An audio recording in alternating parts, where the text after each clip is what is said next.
Is astrology a guide to aid us in mastering the universe? This is the Cosmic Community Podcast with Galactic Ambassador Stacey Dredd. This astrology report is for the week of January 28th, and we have zipped through 1 month here in 2025, and it's been an exciting month. We come into a week of some really nice and needed respite with a new moon in Aquarius. We have Uranus stationing direct this week, and some other influences, a planetary change, Venus moving into a new sign this week also, and a planetary conjunction, a couple of planetary conjunctions. So another exciting week in the astrology, but as I started out, it's going to be a nice landing point, I think, to create some new intentions with the new moon in Aquarius, with so much fresh energy in Aquarius, and also the ruling planet of the sign of Aquarius, Uranus, sitting very, very still, imparting a lot of power and electricity and just energy into this new moon and into this moment. So it is going to be a good report here, and I'm going to get into it. I've got the charts pulled up here on astroseek.com, and you can always follow along there if you would like to see the visual. But we start out the week. The new moon it's over the night tonight. It's at 4:35 a.m. So we're starting the week with new moon energy moving into the dark phase of the moon here. So it's a time where we become still, we become more quiet, we become more internal, and create some new intentions for the next lunar cycle coming ahead. We are still finishing the last one. So there has been a feeling to the last couple of days with the moon in Capricorn, always an ambitious energy, just wants to go and get some things done and take care of business and build some framework and just make sure that everybody and everything in all the situations are really grounded and realistic and make perfect sense and have great rule structures and boundaries around them, Capricorn. And so that has prepped us for today, which is the movement of the moon from Capricorn into Aquarius. We take care of all those things, and then the moon moves into Aquarius on the 28th, and we start to feel the new moon coming up. The moon has to make a conjunction with the planet of Pluto as it arrives into the sign. And this is actually it's taking place with the planet of Mercury there also. So the 28th, kind of a loaded day as far as feelings and what we're thinking and what this Pluto influence is putting onto this is a feeling of transformation, a feeling of change. Aquarius is the sign of revolution, revelation, and change. And so we are feeling that 100% as we are moving. We could see this around us. Change, people making changes, the feeling inside to want to make changes. The moon represents our mood and how we're feeling. And so we could definitely be feeling today like making these changes and having these revelations with Mercury in the sign of Aquarius freshly, and is also thinking revolutionarily. We are really wanting to break the mold with our thought pattern. Let's do something different. Let's talk about something different. Let's move about the world, Mercury, in a new and different way. Aquarius, we are going to be seeing, feeling, thinking about moving forward, future, innovation, desires that we have for times that are to come. And with Pluto influence today, Pluto is going to make it easy. It's going to say, hey, there are permanent endings taking place. And with the moon and Mercury there, we are easily going to grasp onto this change and be able to live in the transformation.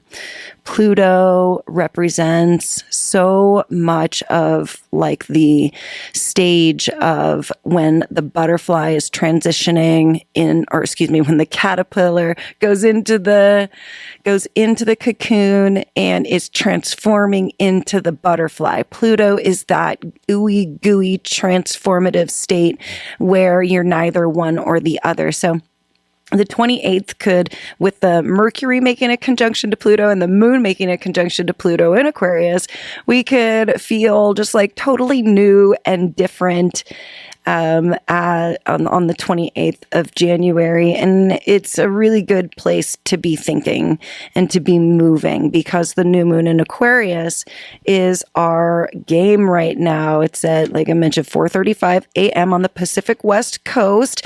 And this is at 9 degrees of Aquarius.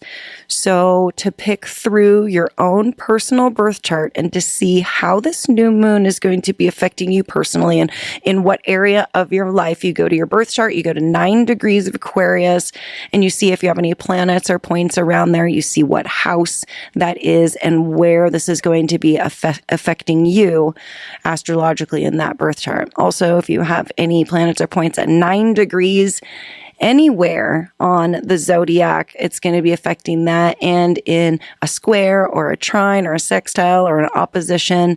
So lots of things to kind of look for in your birth chart. But this new moon in Aquarius is a really great still point. Aquarius is a sign that wants to be big, that wants to see things just transition and shift and change and to awaken. And there is a part of this that makes that a little challenging on a new moon because we want to a lot of times push for those things outward. Aquarius is an air sign, which is a masculine energy. It's a masculine sign. It's going to be wanting to push outward. New moons, though, are needing to be taken inward. So where is the revolution, the revelation, the change needing to take place inside of you, inside of your mind, inside of your heart? Mercury is close into this. Pluto is close into this. That conjunction between those two planets, Mercury and Pluto, is going to be taking place during this new moon. So we are having major transformative thinking. We have never thought thoughts like this before, and we're almost surprising ourselves. We could be seeing some really surprising behavior coming from others, but also changes in other people as they also internalize this new moon and say, whoa, I see what needs to be changed here. The messaging here is really strong because of the planet of Uranus that rules Aquarius, sitting very, very, very still right now, stationing to go direct. And that means that the planet is done with its second phase of the retrograde. And we're going to be going back over that last bit again. And Uranus is for the last time doing a lot of this work at the last degrees of Taurus. We're talking about 23 to the end of Taurus and then moving into Gemini later this year. But it's going to be a short dip for Uranus into Gemini in 2025 and then going to be retrograding again, tiptoeing back into Taurus. Uranus doesn't tiptoe anywhere. Uranus is a big energy and has been really creating a lot of stirrups for the sign of Taurus and for people who have a lot of Taurus energy. And it's just like a ground shaking, ground breaking energy here. Uranus is the lightning bolt. It is something coming to light so fast and so quick. Uranus is the nervous system. We could be feeling very, very nervy in a lot of different ways, whatever that means to you. Just things getting on your nerves, actual nervous system twitches and spasms in our bodies, just feeling actual anxiety and just straight up nervousness about I don't even know what. There's no exact reason for it. That this is definitely a Uranus stationing very, very powerfully. This is something that happens with planets when they are stationing. And so wow, lots going on with the new moon. Also, the moon and the sun are going to be, because the new moon is when the moon and the sun come together in the chart. So they are creating, they're starting that new cycle for the next lunar phase, and we'll meet up again in the sign of Pisces, and ding, ding, ding, around and around and around they go for the whole year. So right now, for this new moon, the moon and the sun are going to be in a trine to Jupiter, which is another aspect to look out for in this new moon. Normally, I would say that a trine with Jupiter is a really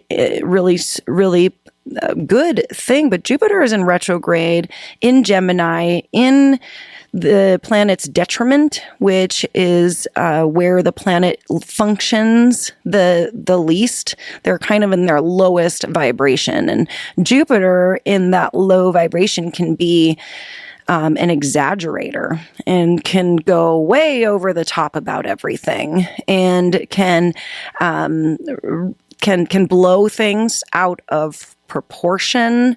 And all of these qualities are, it's like, you know, what does the phrase go? Your best quality is also your worst friend. The best things about you are also can be the worst things about you. And the planets kind of act that way too, because they are just emitting this energy. It's not, Jupiter doesn't make things happen. It's just creating this energy, and is just coming out, and is not trying to go one way or the other. It's our ability to use this energy. So we take it, we grasp it, we try and lift it up to its highest vibration, and that is ideal. And right now, Jupiter is at a very, very strong point in its retrograde in kind of a low point. So we could see these negative qualities come out. And so just be careful, to not, this is where we see overindulgence also, like you can just overindulge in like drinking or eating or food or technology. The whole thing with technology comes in here. Okay. Aquarius represents technology and innovation and science. And so we could be seeing revolutions in terms of science and technology and innovations for the future this week during the new moon also. So a lot to pick through there. And there's still more happening this week also on the first day of February. That is our next kind of interesting day. And I'm going to excuse me, move my chart forward here. Friday, Saturday, February 1st. A little sip of water from the water bearer, the Aquarius mascot, the water bearer. Blessing it up. So, on February 1st, the love planet of Venus, representing our heart, comes into a conjunction with the higher vibrational planet of Neptune. And Neptune is like Venus's big sister. Venus is an inner personal planet. Neptune is an outer planet that is not considered a personal planet. It's kind of like the outer circumstances of the world, and Venus is like the inner circumstances of us. And so Venus represents our heart, love, money, trust, what we value. And Neptune is hopes, dreams, desires. Neptune is like the collective unconscious, like intuition, just really strong, intuitive and spiritual vibes with Neptune. Neptune is the ruler of the oceans and all the water. And so you get a lot of, water represented with Neptune. Also just a deceptive energy, and represents illusion and delusion and deception. And this is where just our hopes and dreams, desires lie. So Venus and Neptune coming together. They are also conjuncting, though. This is a triple conjunction, also with the North Node of destiny. So our heart coming into contact with intuitive, collective unconscious messages about hopes and dreams and desires, and hopefully a mystical, dreamy capacity to that, but also could be, a lot coming in that is a little not totally sure. Neptune, you always kind of have to take the information with a grain of salt. The North Node is a fated situation. So this is all going to be very fated on Saturday when, this is in a high vibration of this. It's just like love, love, love, love, love, and love being what we are moving into, because Venus, Neptune both represent major, major love. And the North Node is like what we're bringing more of into our life. So just more love. I love that. Cat, you gotta love that. And the moon comes through and blesses up this whole situation too on Saturday. So it's really like a quadruple conjunction of love moving, us moving in the direction on February 1st. And then on the 3rd, that same planet, Venus, goes into the first sign of the zodiac, Aries, and is going to be dipping toes here. But Venus is slowing down. She is slowing down because she is setting up to station retrograde and do some work in the first degrees of Aries, but going to be moving back to Pisces. And we're going to be doing a bunch of work in Pisces. It's already kind of a mashup. This Venus-Neptune thing, it's the first of 3 because she's going to come back conjunct with Neptune, and she's going to make some conversations with Saturn also, and then she's going to come back forward through Pisces, conjuncting with Saturn and Neptune again. And the North Node is going to be there through all of that. So we're going to be talking a lot more about that and her journey. But I just wanted to do a special little reading for Imbolc. This week marks the halfway point of winter. And so we're starting to see the stirrings of what could possibly be more light here. And I just wanted to read this is something in the Wee Moon from 2021 by Mayana Welty. I probably said that wrong, but it's just called Imbolc. Breathe into emptiness. Stir in the silence that winter gifted you.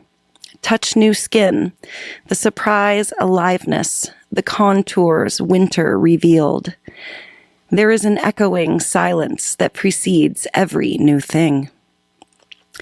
Imbolc is the insistence of the spring waters pushing up through cold earth.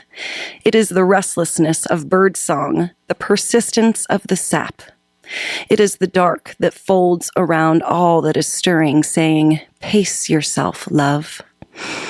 Imbolc calls us to be simple. We have nothing but what winter left us. We have nothing but our own stirring heartbeats and desires. Nothing but the fire in our bellies that warmed us through the deepest darks. It is time to polish ourselves, to clear, clean, hone, to stand in the barest simplicity of our aliveness and promise ourselves to service, to spring. Make a simple promise to our wholeness, to becoming. Find the seed inside you, swollen with its own longing that insists with all the force of life that it will sprout when the time is right. Simple, naked, clean, fiery, fiercely alive. A reading there called Imbolc by Mayana Welty from the 2021 Wee Moon.